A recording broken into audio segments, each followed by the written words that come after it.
les 5 régions du Sud et du Sud-Est. Vous avez vu la tournée agricole que j'ai faite.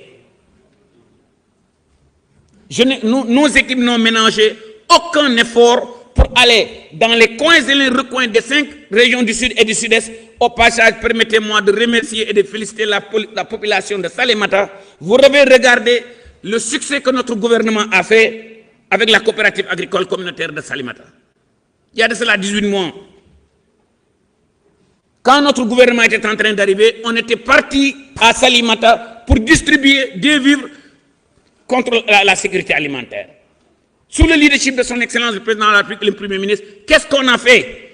Actuellement, à Salémata, non seulement les populations ont récolté assez, avec le PAM, avec le ministère de l'Éducation nationale, la coopérative agricole de Salémata est en train de vendre le surplus agricole aux cantines scolaires. Ça, c'est de l'innovation. Koo xam ne y a de cela 18 mois dañ la doon dimbale na ngeen ma baal ci waxin bi nga ndóol ba ñu lay dimbale ci ceeb ma ànd fa ak ministère de la famille et de la solidarité ñu ne Kédougou 6 mois lay taw dans l'année suuf si fertile ba ñuul ñooñu kenn waru leen a dimbale ñoom ñoo war a nekk le grenier du Sénégal. Son Excellence le Président de la République ak Premier ministre yi joxe ay instructions jàppale ñu ci budget. Vous avez vu en 18 mois ce qu'on a fait. Le lancement des programmes de restauration des sols, j'en ai parlé.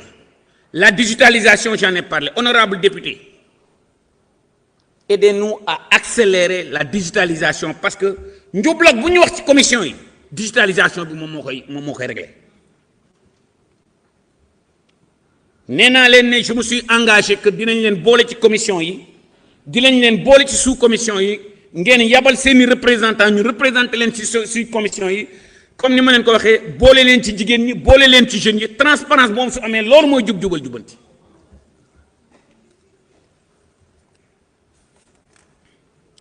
Il me plaît également de rappeler la protection du marché intérieur. Na ngeen ma baal ci waxin bi en 18 mois quand on a commencé à accélérer sur la production. Dañoo commencé gis faayu système bi waaye nag taxul suñu gouvernement proactivité am tax ma lëkkaloog sama naataangoo ministère de commerce et de l'industrie ñu dem waxtaan ak rizeries yi lëkkaloo leen ak importateurs yi ba ñu commencé ne jënd la production di riz bi ñu amee indépendance ak léegi kañ ngeen fi mës a dégg ñu ne arrêté nañ importation banane mësta am. Et vous avez vu cette production bi yokk na ba ñu commencé ko loolu laa tuddee souveraineté. La diaspora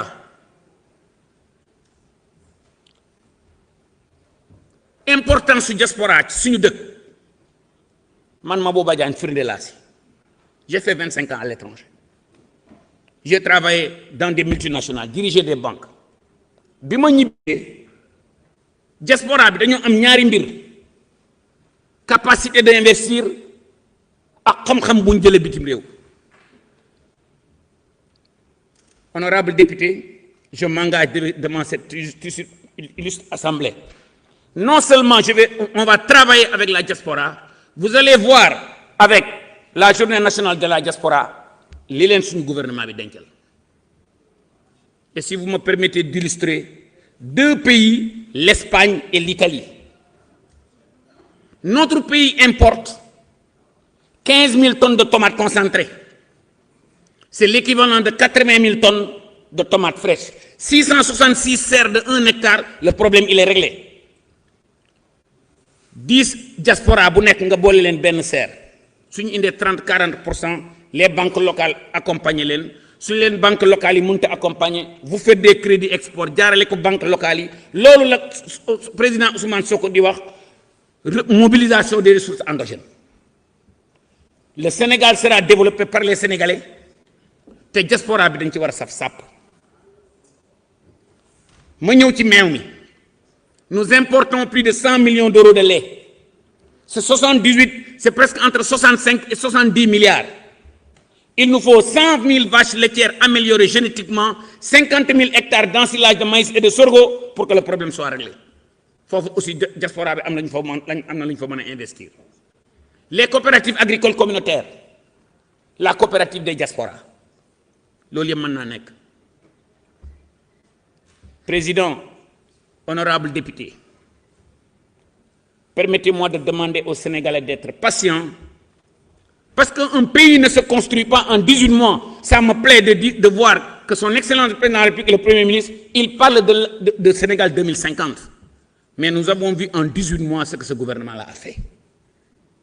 xam nga waxoon naa fi lenn président Ousmane Sonko di reetaan nee naa lu ne fànn kenn du ko jeex waaye résultat yi ñu def te monsieur le ministre des finances et du budget amagul xaalis bi bu amee xaalis lamp yi tàkk. Donc quant à le prix de la manière dont j'ai déclaré l'ouverture de la campagne, honorable député Thérèse, peut-être il y a quelque chose que vous avez raté. Le jour où j'ai fait la publication du prix, c'était un mercredi. C'était juste après le Conseil des ministres. C'est parce que le format de communication du Conseil des ministres a changé. C'est durant la communication du Conseil des ministres où j'ai dit que ça a été décidé au Conseil des ministres, l'homologation du prix plancher. Loolu benn la.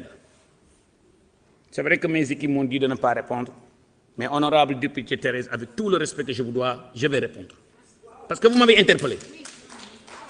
Demal xool depuis bi ma jëlee ministère bi ak léegi ndax FONGIP financé na ma ndax FONSTAB financé na ma et pourtant avant may jël il m'avait déjà donné une attribution mais dama ko décliné parce que conflit d'intérêt boobu laay bañ. Je crois à ce pays et je crois fondamentalement à ce pays. Je vais tout pour rester à l'étranger. Je suis revenu ici parce que je crois à ce pays. Donc, avec tout le respect que je dois à cette assemblée, su ngeen di wax ak nit ñi ay borom kër ñoo fi nekk ay kilifa ñoo fi nekk nañuy wax nañuy seetaat ndax li ñuy wax dëgg. L'ouverture officielle de la campagne de commercialisation, on a eu deux réunions préparatoires. Une troisième réunion dirigée par le secrétaire général du gouvernement. C'est là où on avait discuté non seulement du prix de l'arachide, du prix plancher, de la manière dont nous devons organiser la campagne et de l'ouverture de la campagne. J'ai déjà signé la lettre. Mon collègue ministère de l'Industrie était hors du pays et on doit co-signer cette lettre-là. Donc, à ce propos-là, je clôt ce débat. L'accompagnement renforcé de la Sonacos et des opérateurs semenciers dans un contexte marqué par plus de 66 milliards. Le prix plancher de l'arachide à 305 francs. Je dis souvent, honorable député, le problème de notre agriculture, d'abord, il y a le problème de la monoculture de l'arachide. Nit ki mënoo liggéey ñeenti weer maximum ci année bi ba pare nga ne da ngay tedd. Et que tant qu'on ne redirige pas les moyens dont nous disposons, maîtrise de l'eau, mécanisation, plus d'aménagement hydro-agricole, ba pare aussi élargir la gamme de spéculation.